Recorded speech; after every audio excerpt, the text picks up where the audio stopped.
यानी कि अगर कॉन्स्टिट्यूशन ही ईस्ट इंडिया का खत्म हो रहा है, दैट मीन्स कि एक और चार्टर एक्ट चाहिए।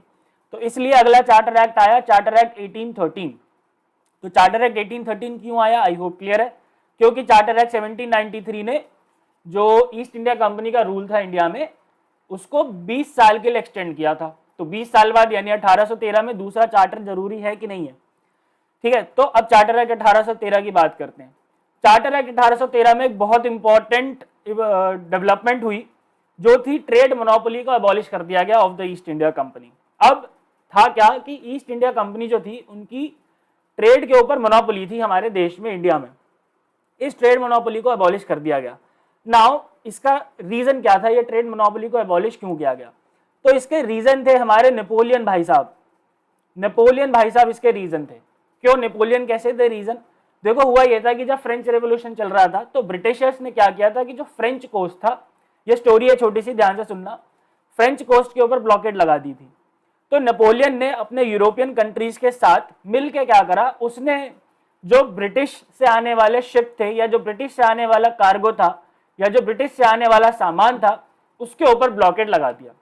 अपने यूरोपियन एलाइज को उसने बोला कि ब्रिटिश से आने वाले किसी भी सामान को हम नहीं लेंगे। अगर इनफैक्ट ब्रिटिश से कोई सी हमारी तरफ, फ्रेंच की तरफ आएगा, फ्रांस की तरफ आएगा या किसी और यूरोपियन एली की तरफ आएगा तो हम उसको कब्जा कर लेंगे।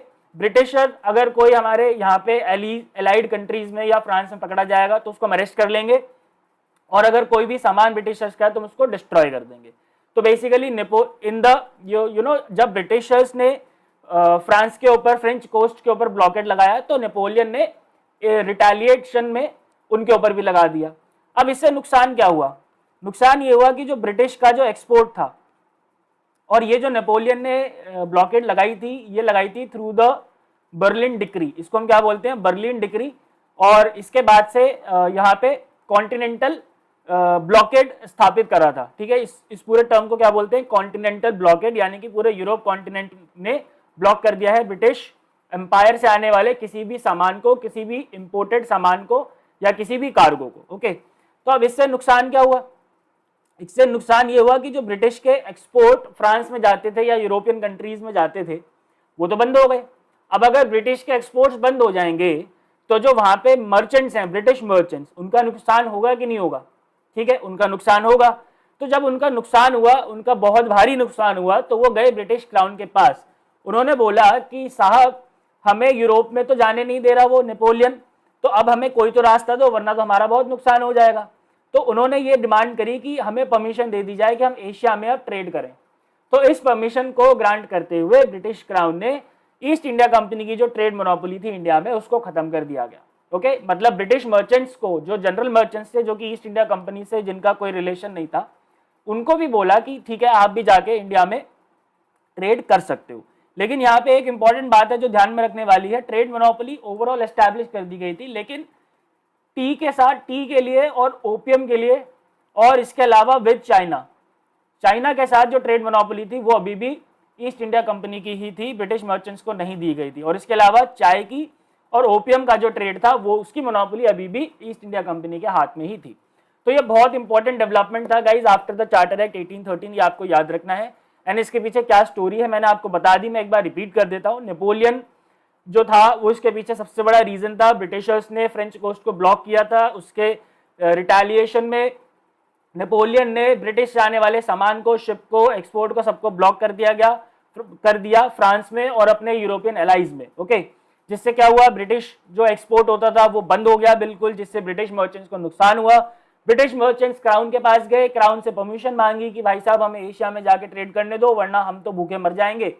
तो इसलिए इस चीज को ग्रांट करते हुए, इस परमिशन को ग्रांट करते हुए जो क्राउन था, उन्होंने ईस्ट इंडिया कंपनी की जो ट्रेड मोनोपोली थी यहाँ पे हमारे देश में, उसको खत्म कर दिया। लेकिन वो ट्रेड मोनोपोली बनी हुई थी किसके ऊपर? टी के ऊपर, ओपियम के ऊपर और चाइना के साथ। ऑलराइट, दूसरा डेवलपमेंट इस एक्ट में ये हुआ कि जो क्रिश्चियन मिशनरीज थे उनको परमिशन दे दी गई कि जाओ, इंडिया में जाओ और लोगों को एनलाइटन करो, लोगों को क्रिश्चियनिटी का ज्ञान दो, लोगों को क्रिश्चियन धर्म में कन्वर्जन करो। कन्वर्जन के लिए उनको बोला गया, क्रिश्चियनिटी का ज्ञान देने के लिए बोला गया।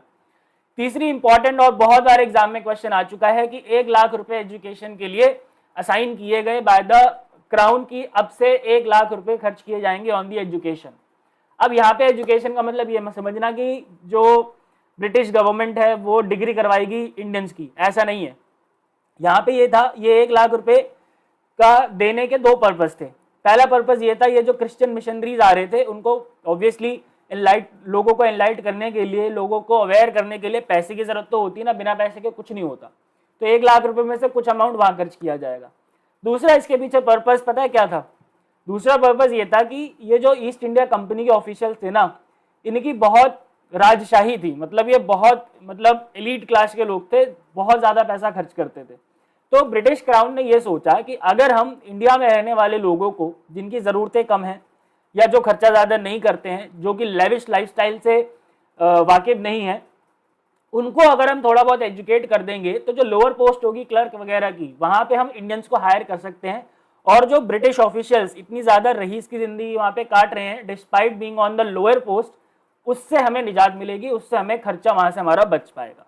तो ये एक बहुत बड़ा रीजन था कि ब्रिटिश क्राउन ने 1 लाख रुपए अलॉट किए for expenditure on education. Okay, चौथी इंपॉर्टेंट बात इसमें ये हुई थी कि जो लोकल गवर्नमेंट थी, यानी कि बंगाल, मद्रास की जो प्रोविंसेस थे, बेसिकली लोकल प्रोविंसेस, मद्रास हो गया, बॉम्बे हो गया, उड़ीसा हो गया, इनको ये बोला कि आप जो है अब टैक्स लगा सकते हो।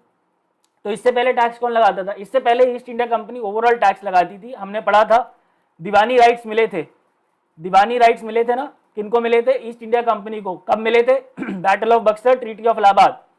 ट्रीटी ऑफ इलाहाबाद साइन हुई थी रॉबर्ट क्लाइव और शाह आलम II के बीच में। उसके बाद इनको दीवानी राइट्स मिल गए थे, जिससे कि वो टैक्स कलेक्ट करते थे। तो इसके बाद, इस एक्ट के बाद लोकल गवर्नमेंट्स को बोल दिया गया कि ओके, आप टैक्सेस लगा सकते हैं, और उनको ये राइट भी दे दिया गया कि अगर कोई पर्सन आपको टैक्स नहीं देगा तो आप उसको पनिश कर सकते हो। ऑलराइट, तो ये था guys charter act 1813। Now once again, charter act 1813 ने 20 साल के लिए, 20 ईयर्स के लिए, जो ईस्ट इंडिया कंपनी थी उसकी जो मोनोपोली है या जो रूल है इंडिया में, उसको एक्सटेंड किया था। तो ऑब्वियसली 20 साल जब पूरे होंगे तो एक और चार्टर एक्ट चाहिए होगा। That means it gave rise to the charter act of 1833, यानी कि 20 साल के बाद एक और चार्टर की जरूरत है। तो इसकी वजह से चार्टर एक्ट 1833 आया। ऑलराइट,